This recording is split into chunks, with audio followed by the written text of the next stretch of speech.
Hi there, Wayne Hedlund here with Wayne Hedlund Consulting. In this video, we're actually going to talk about my tasks. It's going to be one of several videos that will walk us through different insights, best practices, and even some fun hacks to help you be the most productive person you can be in Asana.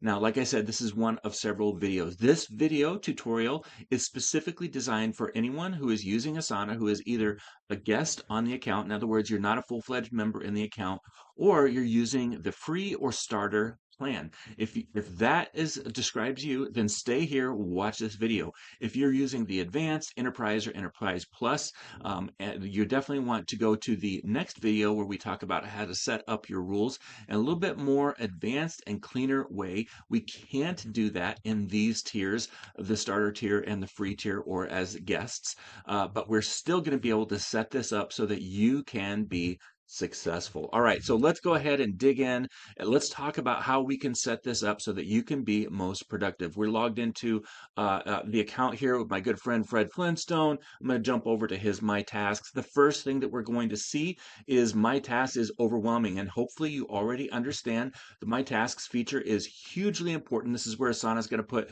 every task that has ever, will ever, or is currently assigned to you.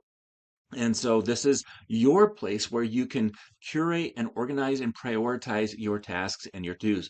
But when you come in here for the first time, it might feel a little overwhelming. And let me just go on the side for a moment. It's really important that you try to establish in your organization and your teams a few best practices. Best practice number one, always begin an actionable task with a verb. Adjust, prepare, assign, send, submit. Don't just have games. Don't just say accruals. Don't just say office, right? The second best practice is if there's a task that is non-actionable, do not assign a person to it. If it's a reference task, budget, or something like that, don't give it an assignment because it'll add that task to those people's to-do list and create clutter in their task list. The third best practice, always assign an actionable task to a person. Why? So that it shows up in their list so they can organize it and curate and get it set up the way they want to. And then, of course, finally, the last best practice for every actionable task is make sure you give actionable tasks a due date. If you don't, the likelihood is it's going to disappear on your team members' to-do list way, way, way at the bottom, and the likelihood that they will see it, prioritize it, or even know when to work on it is very low. So those are the four best practices. Make sure you follow those as a team and you're enabling and empower everybody to use My Tasks effectively. Now, when you jump into My Tasks for the first time, it might look and feel overwhelming. That's because we need to understand a few best practices, and we're going to, in this video, we're going to set up a few rules or automations so that you can make sure that Asana is kind of working for you. So first, right off the bat, we can see that my friend Fred has a ton of tasks throughout the course of a ton of different projects, and that is by design. He even has one a task that he's created himself. It's not in a project, it's just his task. Nobody else can see that task, of course. But it's also overwhelming. This just massive list. I have a psychology degree and I love studying, how our brains function and work. And if you're watching this video, you probably know if we look at tasks in chunks of maybe 10 or more, we start feeling a little overwhelmed. The other problem we have with this is what if Fred wants to work on 4 or 5 things. He has 4 or 5 things he wants to work on. He doesn't want to clean his office today, even though it's overdue. But he has these two tasks that are due today. He wants to assign this welcome. He wants to plan some games and maybe work on that contingency plan. Now, why is he looking at tasks that are due tomorrow or Thursday? Well, because obviously a lot of tasks that we're working on, we don't want to start working on them on the day that they are due. Sometimes we need to work on them a few days or even weeks out. So those are the things he wants to work on today. But right now in this list view, wow, super unhelpful. He can't just kind of say, what is my list? So he has to pull out his sticky notes, write down the 5 things he wants to work on so that he can remember them. We do not have to do that in Asana. So I'm going to show you how to organize your work in a meaningful way. Incidentally, again, we're in My Tasks. We're looking at the list view. Today's video, we're not going to talk about the board or the calendar view. Incidentally, your calendar view is primarily a view to help you kind of get a real quick view of your workload. Wow, Fred's going to be busy the first week of December, a little bit overwhelming. Maybe he needs to have a conversation. But this calendar view is not the best view for you to be able to day look at your tasks. The list view is what I'm going to recommend for this video. So let's go ahead and set this up now and you can follow along. The first thing we need to do is go to My Tasks. Make sure your filter is set to filter out the tasks that are completed. In other words, check incomplete tasks. If you don't do that, then you're going to just see a ton of tasks that have already been completed. We want to hide those. If you want to see those, you can always turn that filter off, or you can create another list view that just shows you your completed tasks. So filter incomplete tasks. Next is your sort. Make sure you're sorting by due date or start date. In this case, because they're not really using start dates in this organization, we're going to go ahead and do due date. And then the last thing I'm going to recommend is to group by sections. Now, before I do that, I will highlight a couple of things. First of all, we could group by due date, and that will clean things up a little bit, but it still doesn't solve my problem of wanting to create my own sticky note to-do list of things that I want to work on. So it's not my favorite method. I also could sort by project, but there are a couple of disadvantages of that as well. Case in point, sometimes there are tasks that you think are in here that aren't, especially subtasks. Sometimes they will not show up where you think that they should. So my recommendation today is let's go to sections. So filters and complete tasks, sort by due date, group by sections. Also, click on those three dots right there and make sure show empty groups is checked off for today's video. Down the road, when you're a little bit more advanced, you'll want to hide those groups, but right now, let's show them so that we don't get confused. All right, now that we have done that, things are still a wee bit overwhelming because we need to get a little bit of context into these sections that Asana has created for us. The recently assigned, due today, due next week, and due later. If you don't have those, you might want to make sure that you have that show empty groups turned on. You also might need to create them if you deleted them. All right, let's talk about each of these. The recently assigned is meant to be your mailbox. This is the place where Asana puts your tasks initially. Whenever someone, including you, assigns a task to you, Asana throws them into this recently assigned mailbox, as it were, and nobody goes into the mailbox, takes the mail out, looks at it, and then puts some of it back in. It's meant to be emptied. And so, to be honest, we're going to empty this mailbox very quickly. In fact, I'm going to do it right now. First of all, any overdue tasks that I see, I'm going to clean that up. This one is a recurring task, but I'm going to go ahead and say I'm going to work on that tomorrow, and I don't plan on working on that today. And then I see a few tasks right here that are due within the next week. So I'm going to highlight those tasks and right there, and I'm going to click on the up and down arrow key and move those to due next week. And then the rest of these tasks, even though there are a ton of them, I'm highlighting all of them and I'm going to go ahead and throw them into the due later section. So I have very quickly, within 8 seconds, cleaned out my mailbox. And so I can collapse that.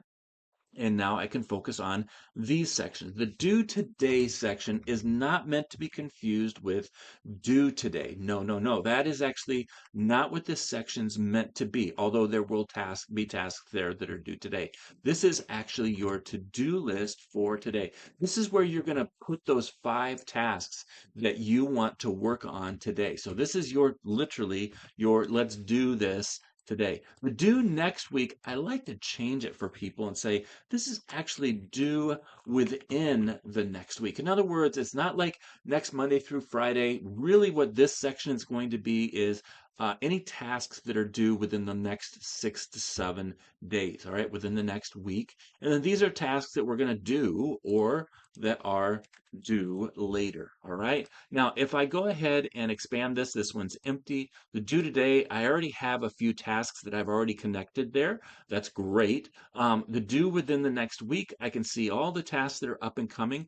I teach a couple college classes on the side, and as you probably know, if I assign a 10-page paper to people, to my students, they probably shouldn't work on it on the day it's due, right? So the due within the next week is your chance to look ahead and say, whoa, hey, I want to get working on this right now because I know it'll take me a while, even though it's due on Monday. And so we can go ahead and move that to our to-do list for today, and then we can collapse that. And then usually I rarely look at due later. I might glance at it once a week and just kind of look through and say, hey, is there anything up and coming that I should pay attention to? But most of the time, for me, I don't need that. I do know that some people use this method that I'm showing you, and they'll create a due within the next 2 weeks. For me personally, if you were to go to my personal to-do list, I actually have something that says due within the next 3 days because I want to see even more just the next couple of days of things that are coming up.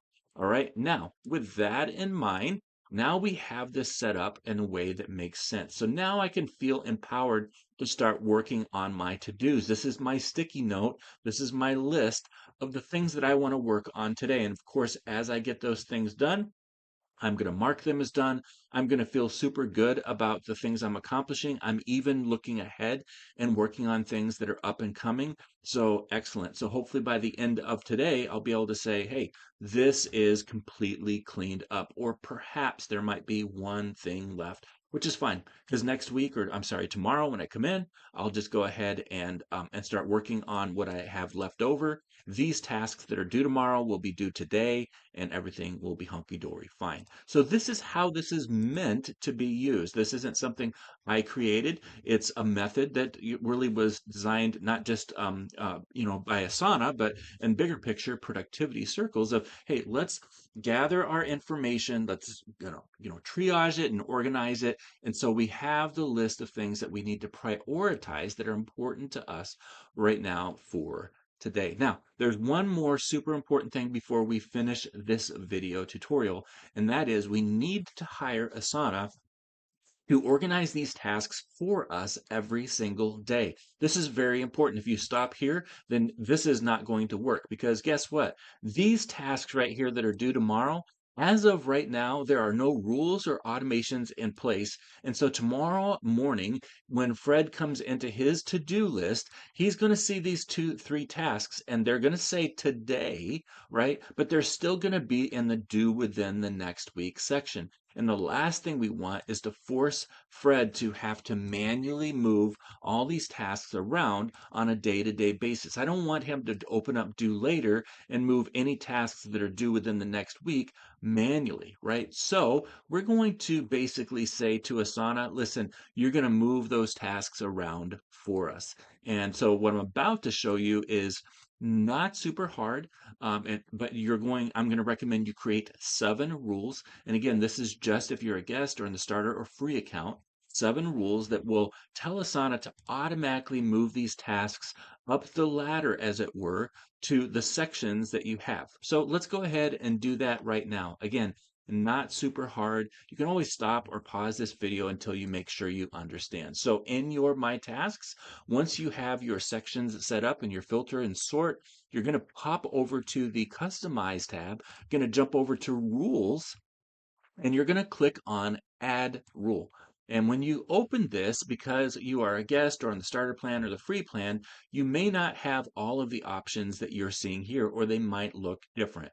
All you're looking for is this box. It might not be here, it might be over here, but one of these 2 or 3 boxes will say, due date is approaching, move task to a certain section. So find that box, go ahead and click on it, and it's going to open up this rule window. And this might feel complicated, but it's really not. All we're looking at is an if-then statement. If this happens, then do this, right? When this, do this. This is your trigger. This is your action. When I click on a box, it's going to let me make some changes to the content there. This is the detail pane. Same thing with this box. So here's what we're going to do for our first rule. We're going to click on the when, and we're going to actually leave this right here. Do today, just leave that alone. Then we're going to jump over to do this, and we're going to say, hey, when the due date is today, I want Asana to automatically move it to the due today section. Now keep in mind, these rules are due date based rules. And unless there are times associated with the rules, which usually there are not, they will launch or fire at midnight every day when the time changes. So due date based rules launch when the time or when the date actually changes. The last thing that we'll do is just create a little bit of a label for our rule to make it a little easier. So we've made our first of 7 rules. I'm going to go ahead and publish this rule. Instantly, some people sometimes ask, hey, what about this running on subtasks? Don't worry about this because in my tasks, Asana treats subtasks just like tasks. So you're all set. Whether that's on or off, I would leave it on. So we're going to publish the rule. And now we have our first rule. And we can see it right there, that little rule right there. It says the due today rule. Next, we're going to jump over to rules. And I know this is going to sound super redundant, but we're going to do almost the exact same thing. This time, I'm going to change due today to one day before. And I'm going to change this section to due within the next week. Or if you're like me and you created a section to due within the next 3 days, you would change it to that. And then I'm going to change this to one day before or something like that and publish the rule. We're going to go ahead and do that, believe it or not, uh, um, 7 times. This one does not give me an option of 2 days before, so I'll go ahead and do 2 days, and I'm going to move that to do with the next week. We're going to change this to 2 days and publish that rule. And we will continue this process until we have gone through all of them. I'll create one more. We're going to due date is approaching. This time we'll say, let's say the 7th day or 1 week before. And of course, we're still moving it into the due of the next week and then 7 days before. Now, why am I recommending that you create 7 rules? Because throughout the course of the life cycle of work that's happening with your organization, people might assign tasks to you. Maybe they'll assign a task to you tomorrow, and they'll make that task due 4 days from now. To be honest, I want Asana to move that right away, not exactly in that moment, but when the due date changes, I want Asana to fire that rule. So if it's within 7 days, I want Asana to put it in either the due within the next week or due today section. And so that is why we create those rules for this so that Asana will do all of the work for us. You say, well, why didn't we create rules to automatically move those tasks into due later if they're 8, 9, 10, 11, 12? You could do that, but you would have to create an almost infinite number of rules in order to accommodate so many tasks, and it's probably not worth it. That's why we're going to triage or look at our mailbox every day and just quickly move those tasks over automatically. Last thing I'll mention is sometimes people will ask, hey, if a task is in recently assigned and it's due within that week and we have those rules, will it apply? And the answer is yes, because this is due in 3 days within the next few days. At midnight tonight, when it's 1 day closer to this task, Asana will move this into the due within the next week section. All right, so that covers how to set up Asana in a way that will put you in control of your tasks, letting you prioritize and organize them so that you can be the most productive person that you can be while using Asana for your team and organization. Thank you so much for watching. Have a fabulous day. Bye now.